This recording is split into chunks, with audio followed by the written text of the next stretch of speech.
Right now, when I say HIV or AIDS, what's the first thing that pops into your mind? Probably death, right? Or at least sickness.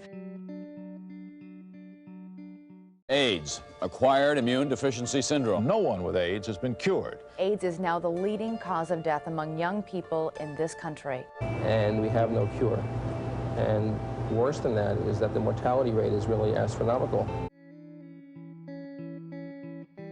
Everyone was discriminated against. Everyone thought it was like a homosexual, gay, male disease. A lot of myths began to spread.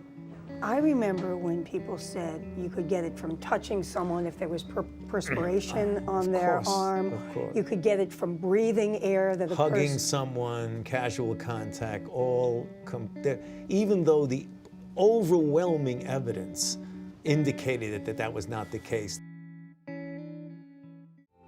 But at weekly meetings on AIDS, the doctors tell other hospital workers there is no danger if the proper precautions are followed. There's a lot of panic being spread.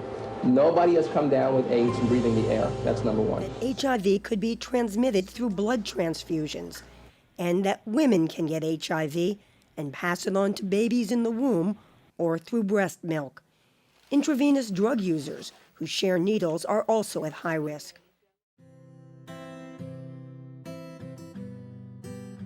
Eye-opening to know that like the doctor who came in to treat him, he was afraid, put on like a bunch of protective gear, and just assumed that he would get the infection just from touching him. But obviously, just from learning everything about HIV and AIDS, I know that it takes more than just touching a person to become infected with the virus. Ryan White was a so-called innocent victim of AIDS. That was a polite way of saying that he wasn't gay or an intravenous drug user. He got the disease from a bad blood transfusion. By the end of his life, he also got a lot of compassion, but it was awfully late coming. They marked my folders. They marked fag and other cruel things. I was talking about, they accused you of what, spitting on the vegetables or something? Yeah, spitting on vegetables and taking bites out of cookies and putting them back. Their fear just took control of them, and they just believed what they wanted to believe. After a 6-year fight against AIDS, 18-year-old Ryan White is still clinging to life tonight in an Indianapolis hospital. Seems to me you lived your life like a candle in the wind. Ryan is getting plenty of moral support. Elton John, who Ryan met at an AIDS fundraiser, came to visit.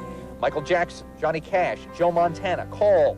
Hundreds have sent cards, telegrams, flowers.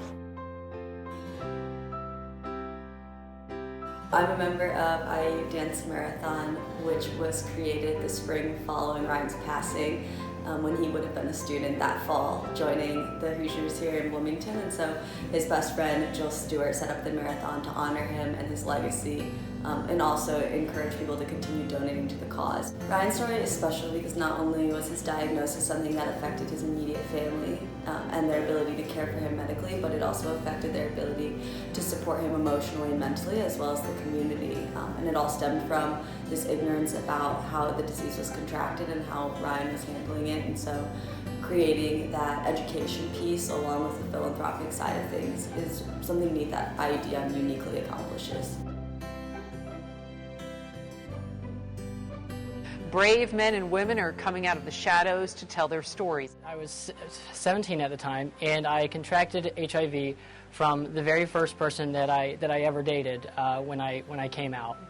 My family has been instrumental in me getting back to the person that I was.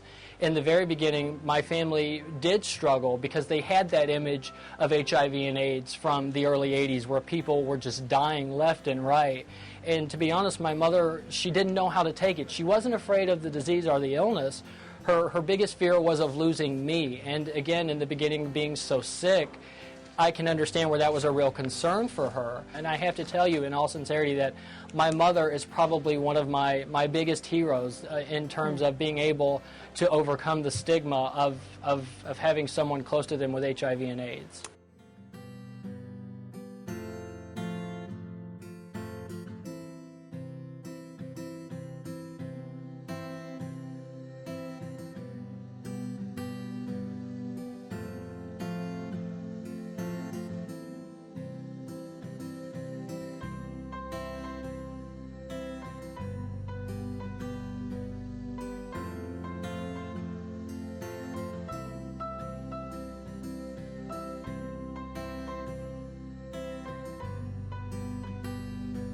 hospitals. Go ahead and get those images out of your head, please. Today, 30 years after HIV/AIDS was first discovered, people are surviving. They're living full, successful, healthy lives. It's not the death sentence that it once was.